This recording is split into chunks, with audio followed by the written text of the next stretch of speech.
ప్రియ సహోదరి సహోదరులారా, మరొకసారి ప్రభువైన యేసుక్రీస్తు నామములో మీ అందరికీ శుభవందనాలు తెలియజేస్తూ ఉన్నాను. మనం గత కొంతకాలం నుండి బైబిల్ యొక్క గొప్పతనం, బైబిల్ యొక్క విశ్వసనీయతను గురించి మనము స్టడీ చేస్తూ ఉన్నాం. సో ఆయా అంశాలను మనం వివరంగా నేర్చుకుంటూ ఉన్నాం. సో మన యొక్క అంశం మరొకసారి మీకు జ్ఞాపకం చేస్తాను. The bible myth or the divine truth. Bible కల్పితమా, మానవ కల్పితమా, లేక దైవ సత్యమా, ద డివైన్ ట్రూత్ అనే ఈ అంశంపై మనము వివిధ కోణాల్లో దేవుని వాక్యము సత్యమైనదని, విశ్వసనీయమైనది అని మనము నేర్చుకుంటూ ఉన్నాం. ఆ అంశంలో మనము మన యొక్క అధ్యయనాన్ని అధ్యయనంలో మనం ముందుకు వెళదాం.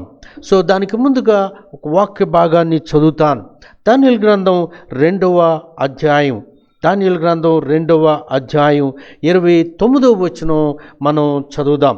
రాజా ప్రస్తుత కాలము గడిచిన పిమ్మట ఏమి జరుగునో అనుకుని తాము పడక మీద పరుండి మనోచింతగలవారయ్యుండగా మర్మములను బయలుపరచువాడు కలుగబోవు దానిని తమరికి తెలియచేసెను. అంతేకాదు 44వ వచనం నుండి 45వ వచనం వరకు చదువుదాం. ఆ రాజుల కాలములలో పరలోకమందున్న దేవుడు ఒక రాజ్యము స్థాపించును, దానికెన్నటికి నాశనము కలగదు. ఆ రాజ్యము దాన్ని పొందు వారికి గాక మరెవరికి చెందదు. అది ముందు చెప్పిన రాజ్యములన్నిటినీ పగలగొట్టి నిర్మూలము చేయును గాని అది యుగముల వరకు నిలుచును.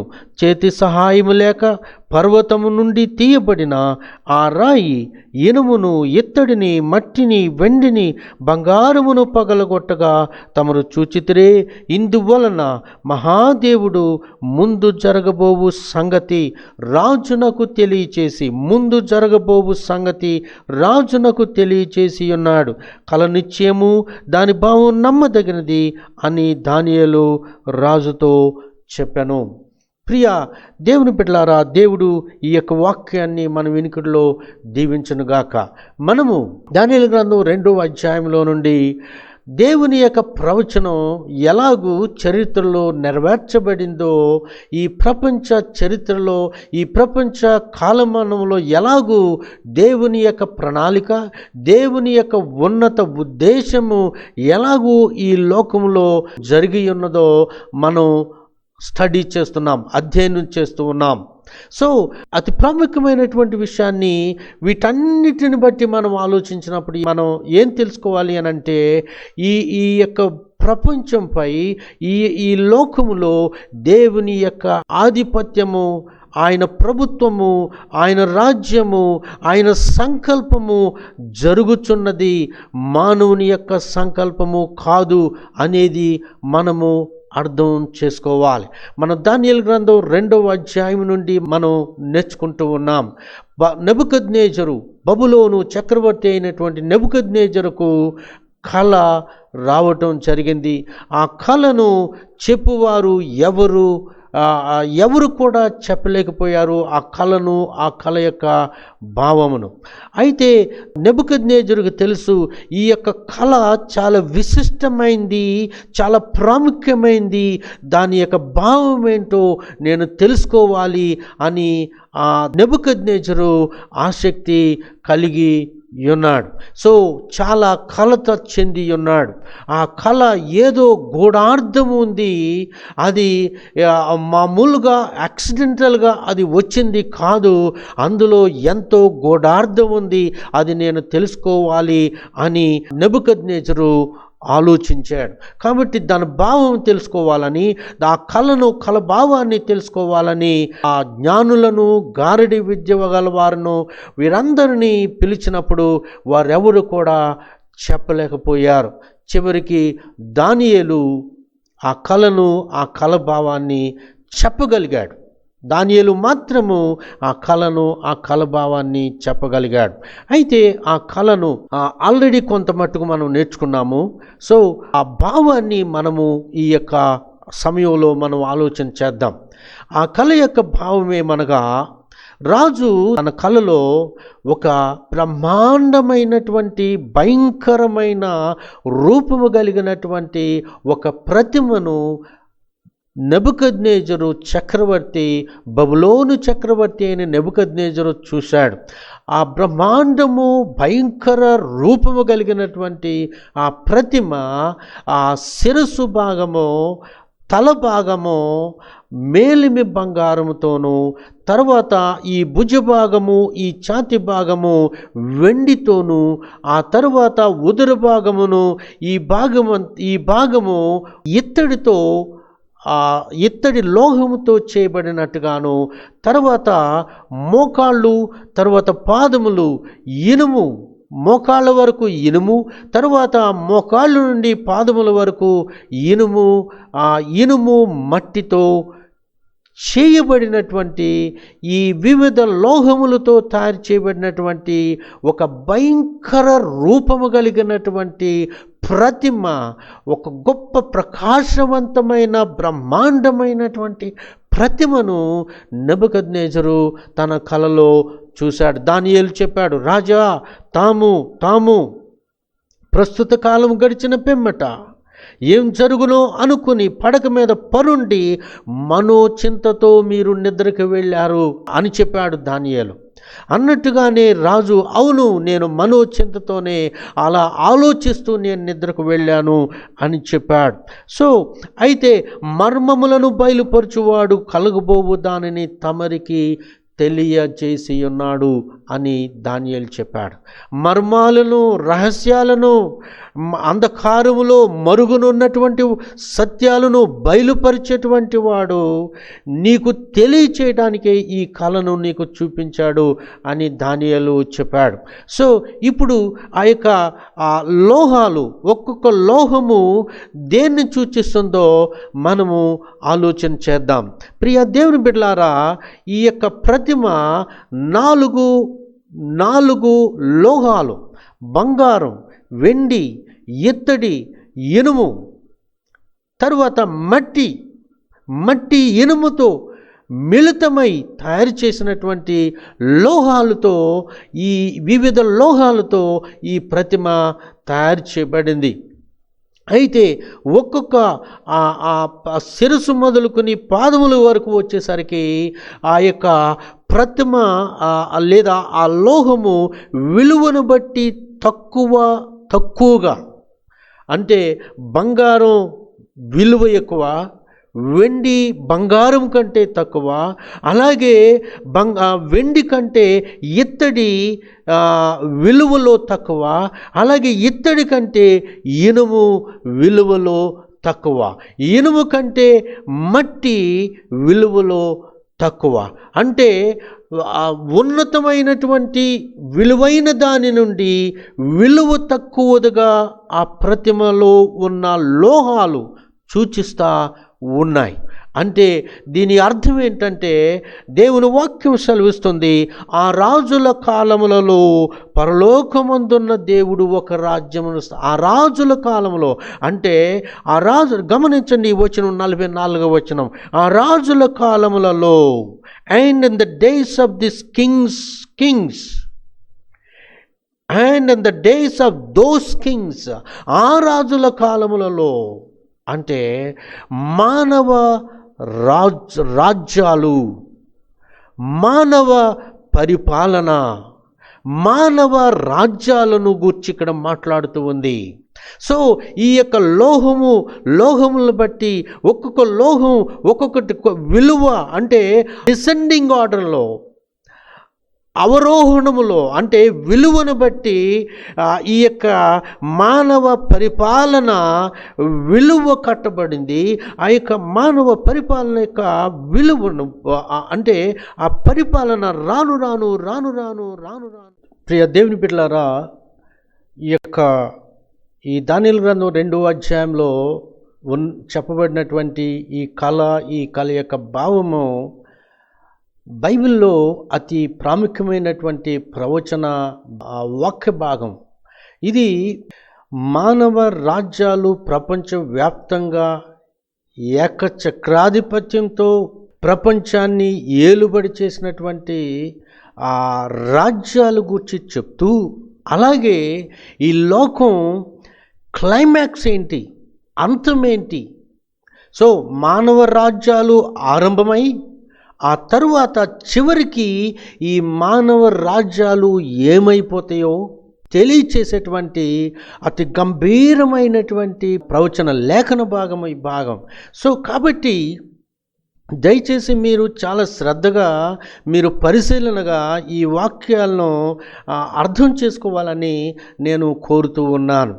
దేవుని యొక్క వాక్యం ఈ కల భావాన్ని మనము ఆలోచన చేద్దాం. దానియేలు నెబుకద్నెజరుకు చెప్తూ ఉన్నాడు, రాజా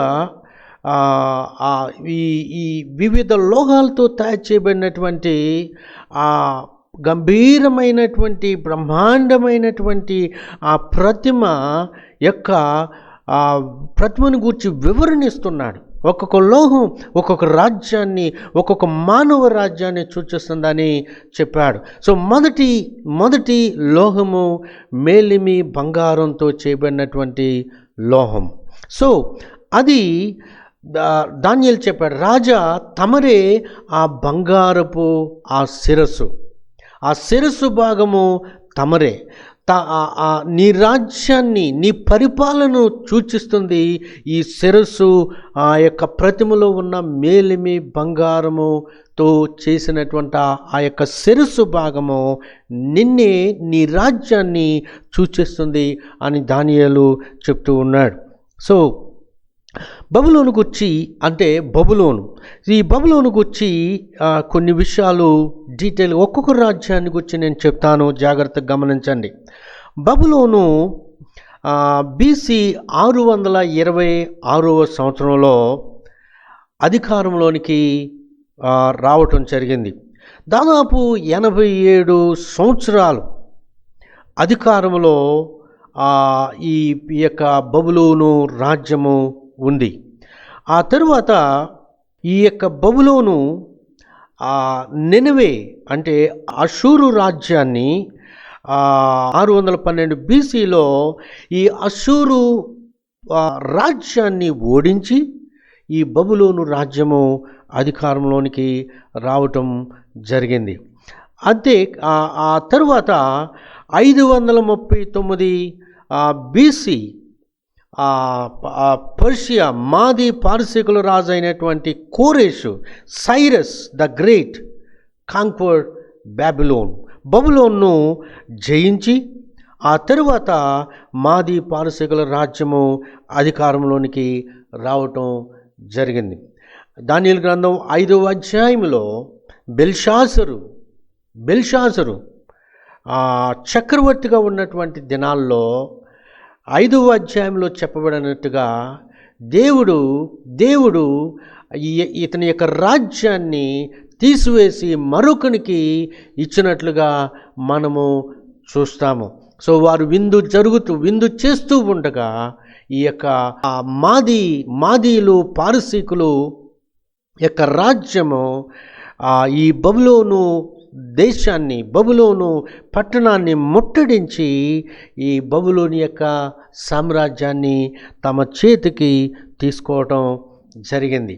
అయితే ప్రియ దేవుని బిడ్డలారా, ఈ యొక్క బబులోను పరిపాలన కాలంలోనే ఈ నెబుకద్నెజరు యెరూషలేమును ముట్టడించి యెరూషలేము పట్టణమును, యూదా దేశాన్ని, అలాగే సొలొమోను కట్టినటువంటి దేవాలయాన్ని 586 BCలో ఈ యొక్క నెబుకద్నెజరు నాశనం చేయటం, అంతేకాదు ఈ యూదులందరినీ కూడా తన దేశానికి బందీలుగా తీసుకుని పోయాడు. అక్కడ 70 సంవత్సరాలు యూదులు ఆ చెరలో ఉండటం జరిగింది. సో కాబట్టి ఈ దానియేలు గ్రంథం 2వ అధ్యాయం 31 నుంచి 45వ వచనం వరకు చెప్పబడినటువంటి మొదటి ఆ రాజ్యం ఈ బబులోను రాజ్యం. ఈ బబులోను నేనే ఎల్లప్పుడూ పరిపాలన చేస్తాను, నేనే అధికారంలో ఉంటాను అని అనుకున్నారు. కానీ దేవుడు ఆ యొక్క బబులోను రాజ్యాన్ని శిక్షించాడు.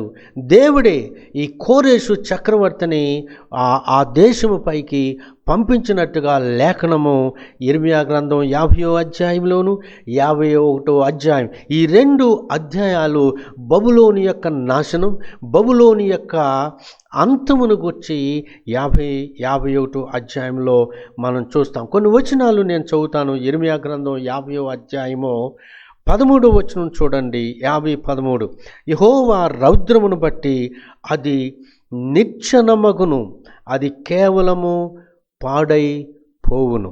బబులోను మార్గమున పోవు వారందరూ ఆశ్చర్యపడి దాని తెగుళ్ళన్నీయు చూచి, ఆహా, నీ గతి పట్టినదా అందురు. ఆమె యెహోవాకు విరోధముగా పాపం చేసినది. ఇర్మియా 50:14 ఆమె యెహోవాకు విరోధముగా పాపం చేసినది. విల్లు త్రొక్కువారులారా, మీరందరూ బబులోనుకు విరోధముగా దాని చుట్టూ యుద్ధ పంక్తులు తీర్చుడి, ఎడతెగక దాని మీద బాణములు వేయుడి. బబులోను నిన్ను పట్టుకొనుటకై 24వ వచనం, బబులోను నిన్ను పట్టుకొనుటకై బోను పెట్టి ఉన్నాను, తెలియకయే నీవు పట్టబడి ఉన్నావు. యెహోవాతో నీవు యుద్ధము చేయ బూనుకుంటివి, నీవు చిక్కబడి పట్టబడి ఉన్నావు.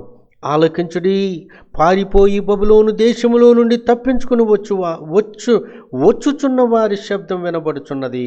మన దేవుడకు యెహోవా చేయు ప్రతీకార సమాచారమును, తన ఆలయము విషయమై ఆయన చేయు ప్రతీకార సమాచారమును సియోనులో ప్రకటించుడి, వారు వచ్చుచున్నారు.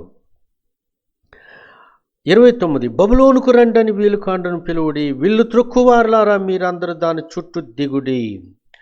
అది యెహోవా మీద గర్వపడినది, ఇశ్రాయేలు పరిశుద్ధుని మీద గర్వపడినది. దానిలోనొకడును తప్పించుకొనకూడదు.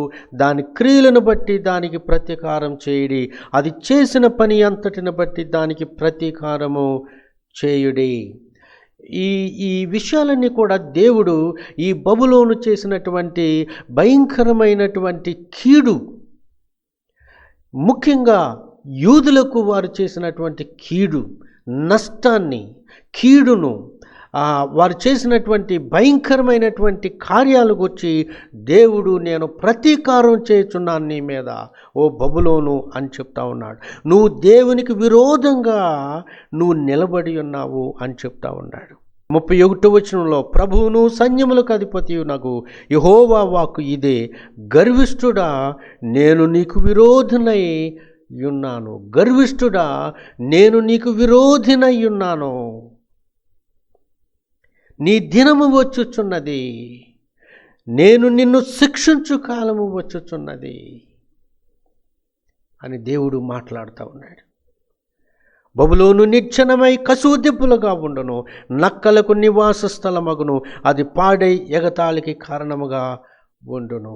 ఇన్ని ప్రవచనాలు ఇంకా యెహెజ్కేలు గ్రంథంలో ఇంకా చాలా చోట్ల ఈ యొక్క బబులోని యొక్క నాశనము, బబులోని యొక్క అంతమును గురించి దేవుడు మాట్లాడి ఉన్నాడు.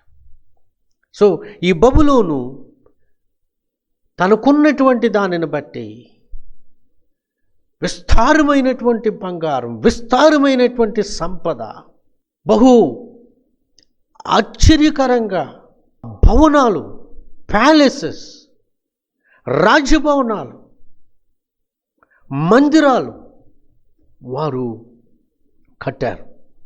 అంతేకాదు వారికున్నటువంటి సెక్యూరిటీని బట్టి మాకేమీ కాదు అని గర్వించినటువంటి వారు ఈ బబులోను చక్రవర్తులు. అయితే దేవుడు ఆ బబులోను రాజ్యాన్ని దేవుడు నాశనం చేశాడు. ఎవరి ద్వారా?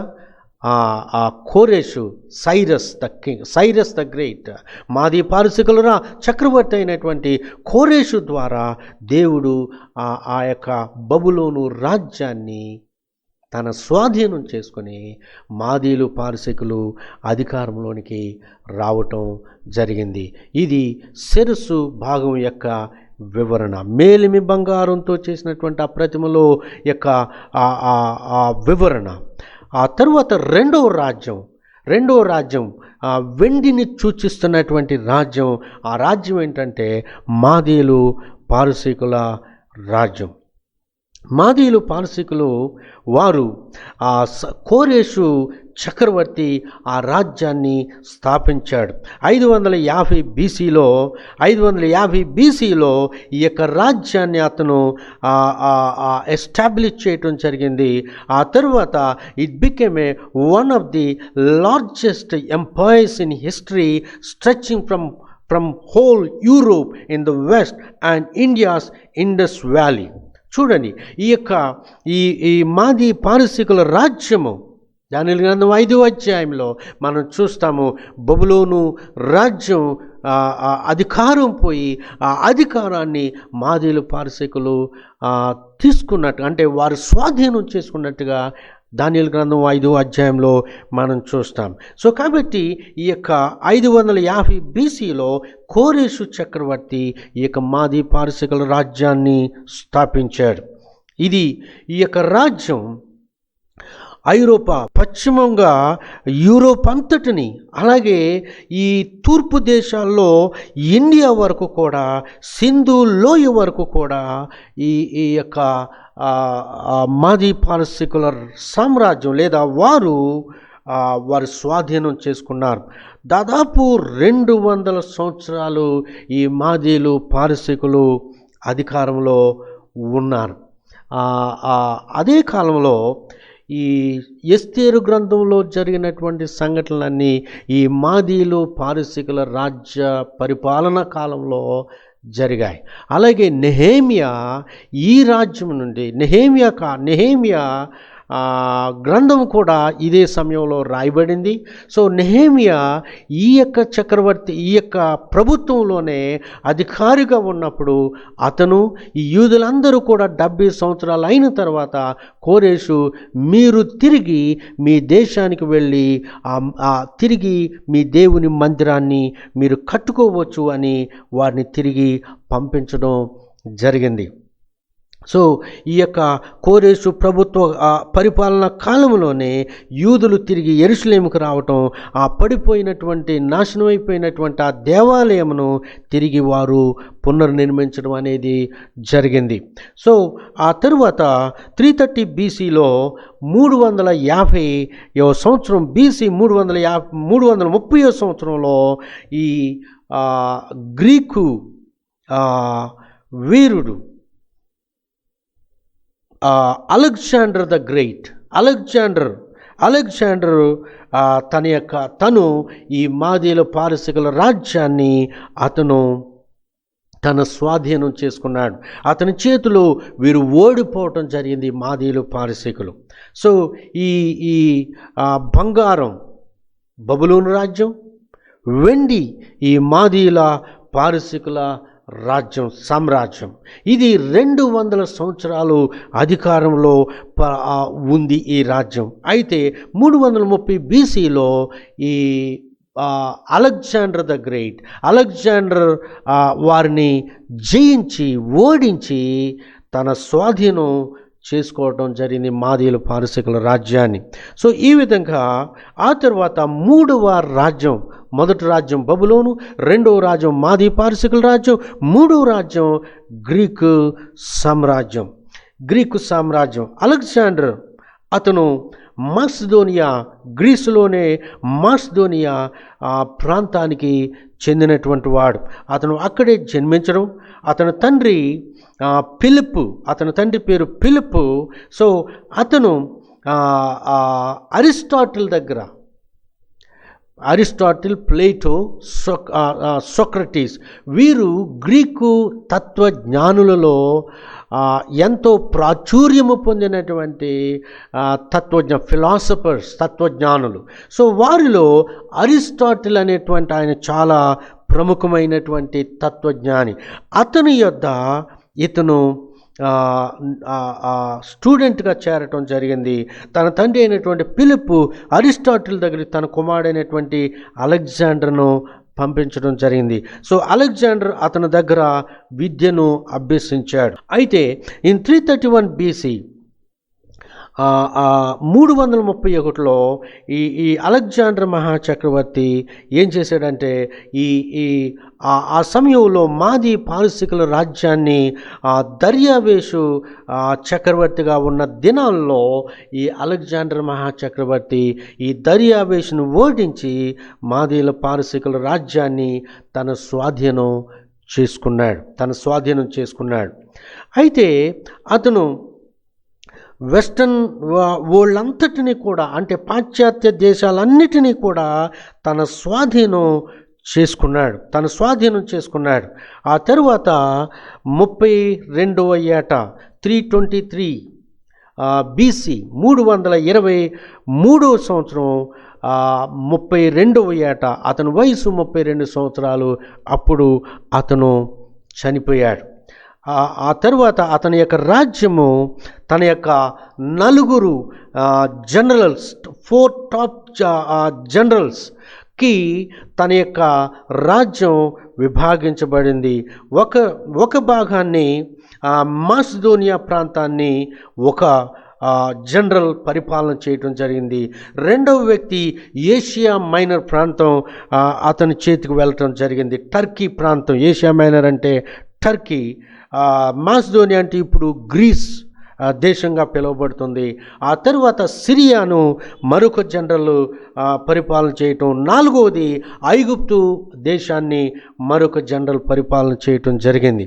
అయితే ఈ విధంగా 3వ రాజ్యం, గ్రీకు రాజ్యం, ప్రపంచాన్ని తన ఆధీనంలో, తన కంట్రోల్లో పెట్టుకొని ఆ పరిపాలన చేసినట్టుగా మనం చూస్తాం.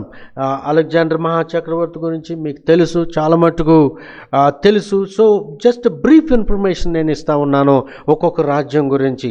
సో ఏ సంవత్సరంలో ఆ రాజ్యం అధికారంలోకి వచ్చింది, సో ఆ తరువాత ఏ రాజ్యం వచ్చింది, బ్రీఫ్గా మీకు వివరణ ఇస్తున్నాను. ఇది 3వ రాజ్యం. బంగారం, వెండి, ఇత్తడి. 4వ లోహం ఏంటంటే ఇనుము. అంటే ఈ కాళ్ళు, పాదములు చూసినట్లయితే ఇనుముతోను, తరువాత పాదములు మట్టి, ఇనుము కలిసి తయారు చేయబడినటువంటిదిగా మనం చూస్తాం. ఆ ప్రతిమ యొక్క వివరణను మనం చూస్తూ ఉన్నాం.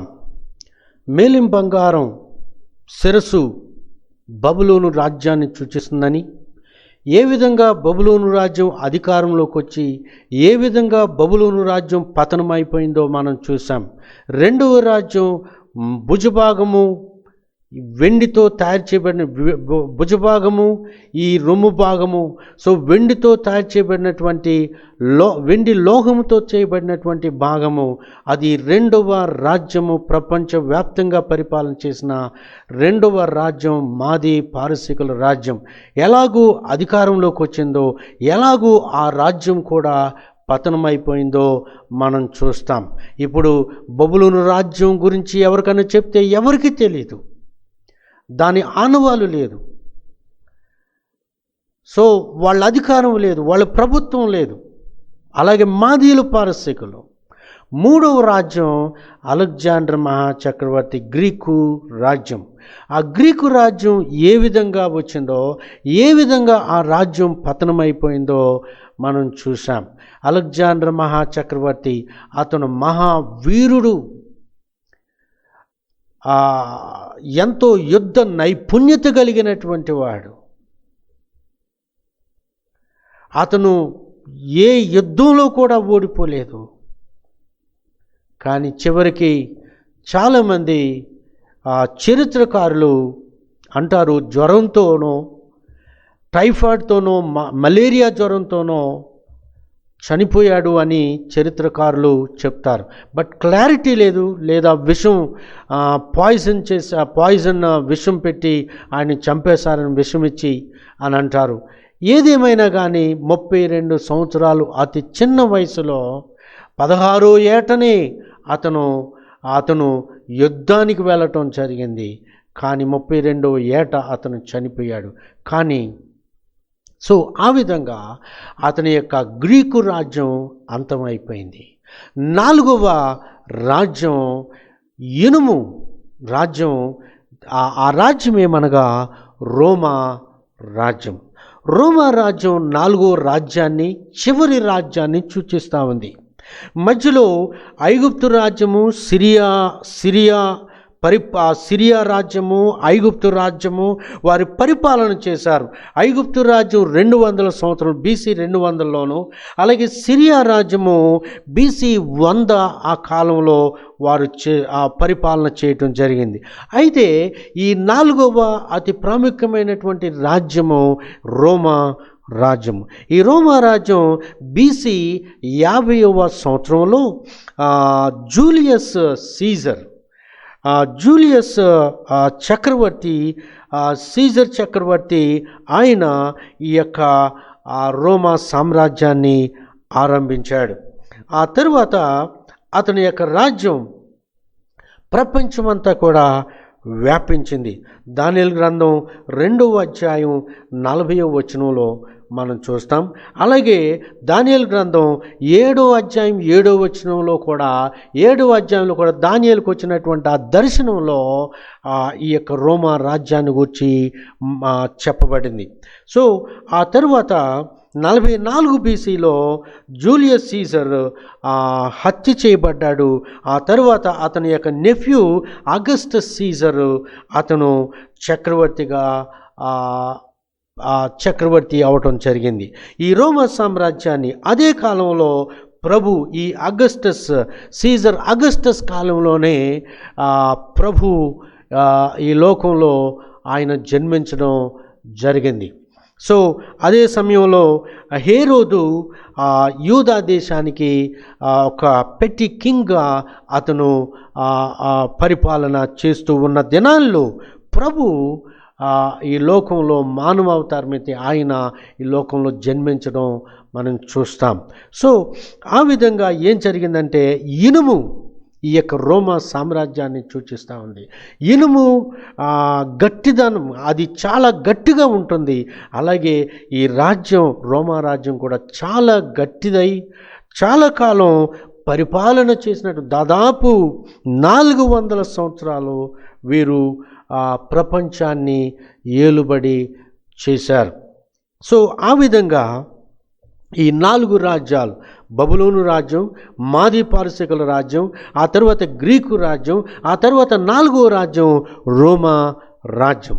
శిరసు భాగము, తర్వాత భుజములు, ఛాతి భాగం 2వ రాజ్యం, ఆ తర్వాత ఉదరము నుంచి కిందకి మరొక రాజ్యం 3వ రాజ్యం గ్రీకు రాజ్యం, ఆ తర్వాత కాళ్ళు, తర్వాత పాదములు ఇనుము, తర్వాత మట్టితో తయారు చేయబడిన. ఆ విధంగా దేవుని వాక్యం సెలవిస్తుంది ఇక్కడ వివరణ. మట్టి ఇనుము ఎలా కలవదో అలాగే ఈ మనుషులు కలవరు.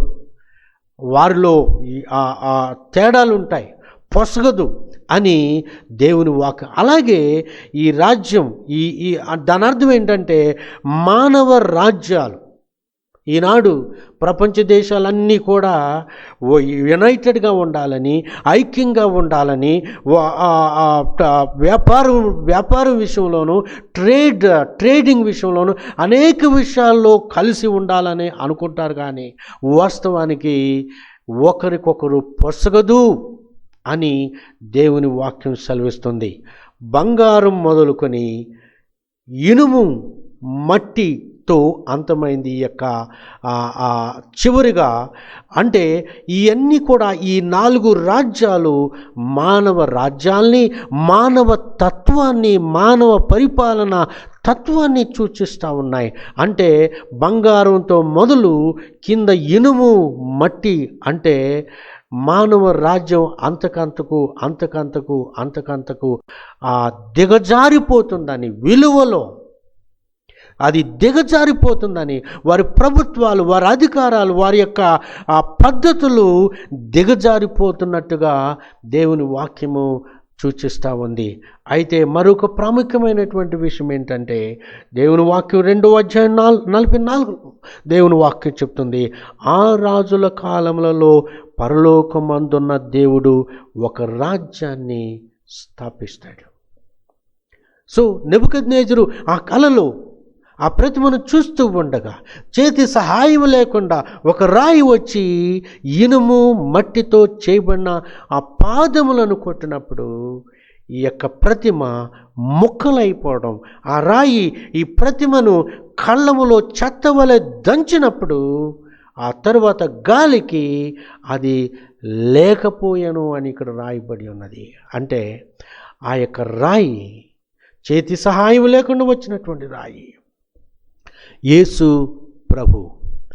ఆ యేసు ప్రభువే దేవుని యొక్క రాజ్యాన్ని, ఆ రాజుల కాలములలో పరలోకమందున్న దేవుడు ఒక రాజ్యాన్ని స్థాపిస్తాడు.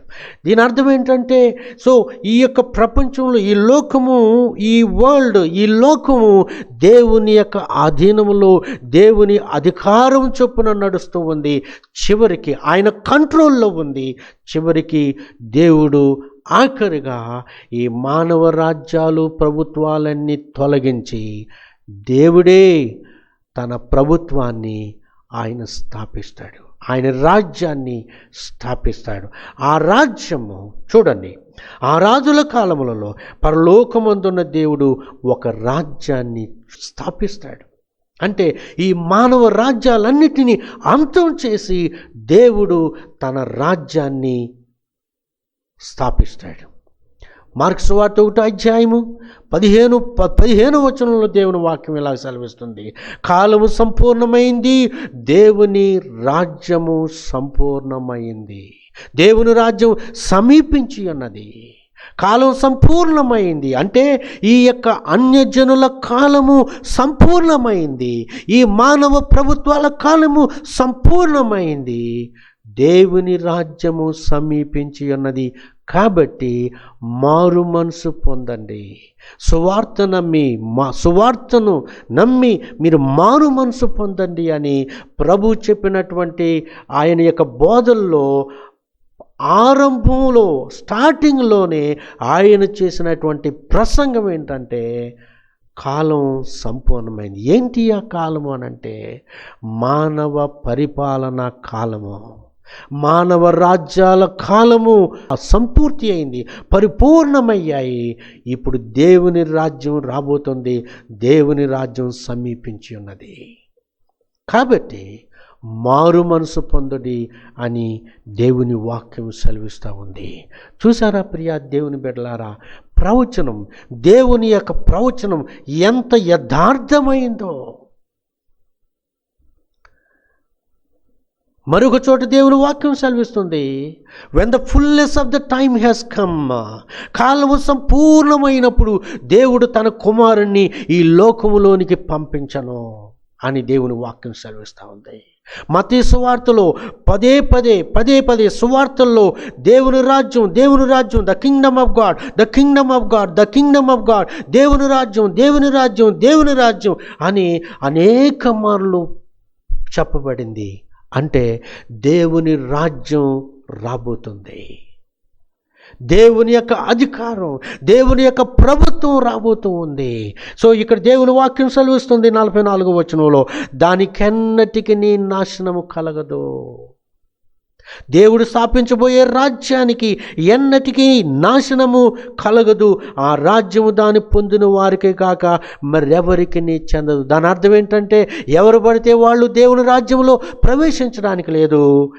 ఎవరికి అనుగ్రహం పొందుతారో వారు మాత్రమే ఆ రాజ్యంలో పాలు పంపులు ఆ రాజ్యం దాన్ని పొందిన వారికి గాక మరెవరికి చెందదు. ఈ దేవుని రాజ్యం అందరికీ కాదు. అంటే దాని అర్థం ఏంటంటే మారు మనసు పొంది ఆయన కుమారుడైనటువంటి క్రీస్తు యేసునందు విశ్వసించిన వారే ఈ యొక్క దేవుని రాజ్యములో చేరతారు.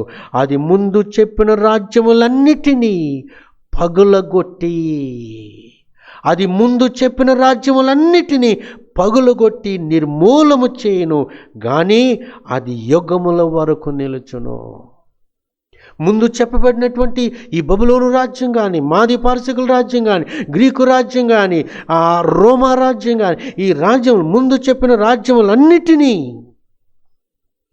మరొక విషయాన్ని నేను చెప్తాను.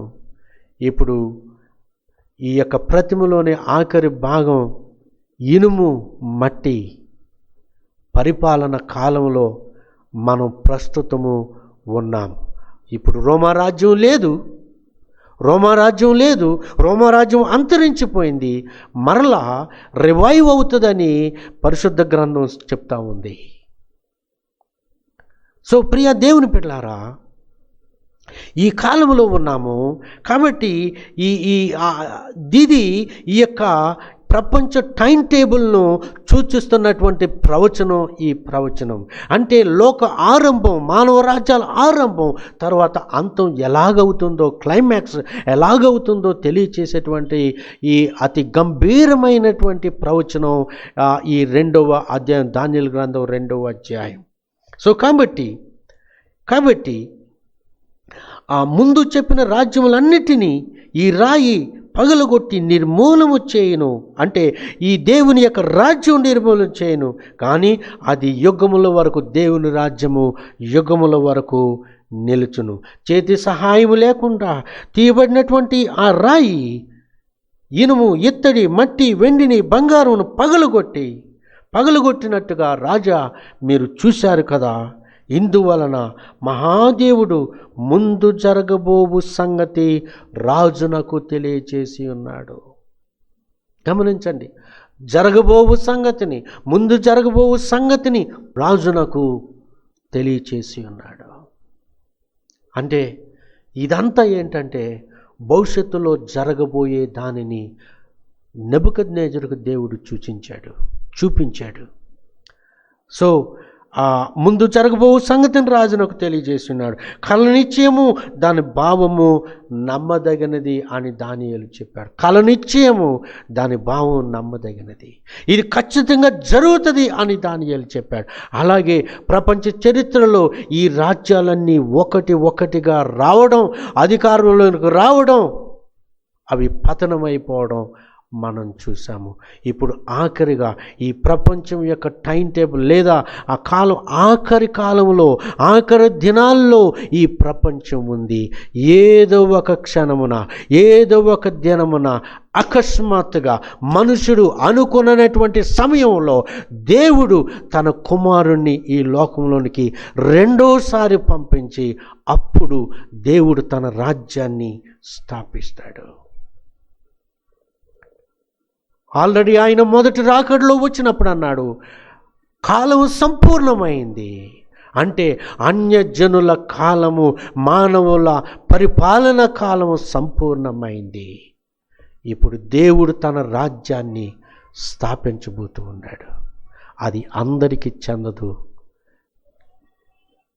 ఎవరైతే ఆయన మారు మనసు పొంది రక్షణ పొంది ఆయన్ని అంగీకరిస్తారో వారు మాత్రమే ఆయన రాజ్యంలో ఉంటారు. ఆ రాజ్యము యుగముల వరకు నిలుచును.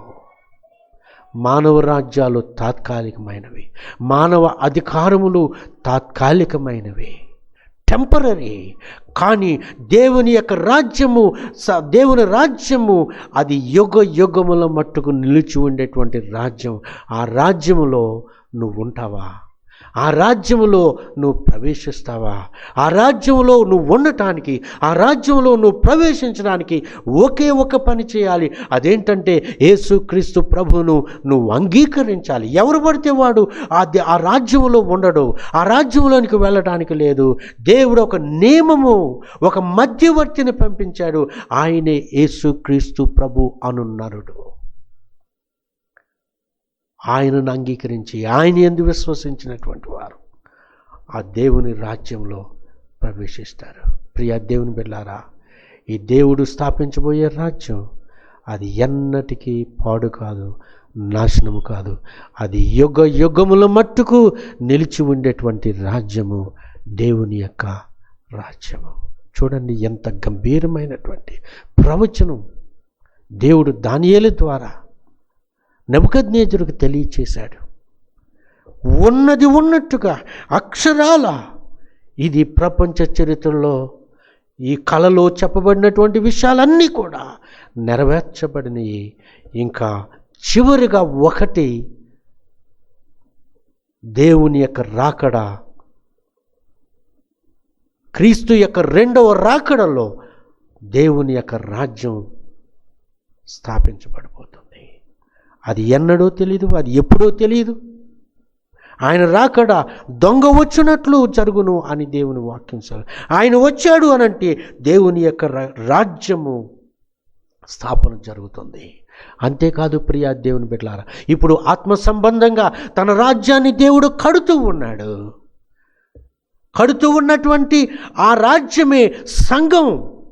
ఆ సంఘం కోసం క్రీస్తు రెండవసారి ఆయన తిరిగి రాబోతూ ఉన్నాడు. ఆ సంఘమే ఆయన రాజ్యము.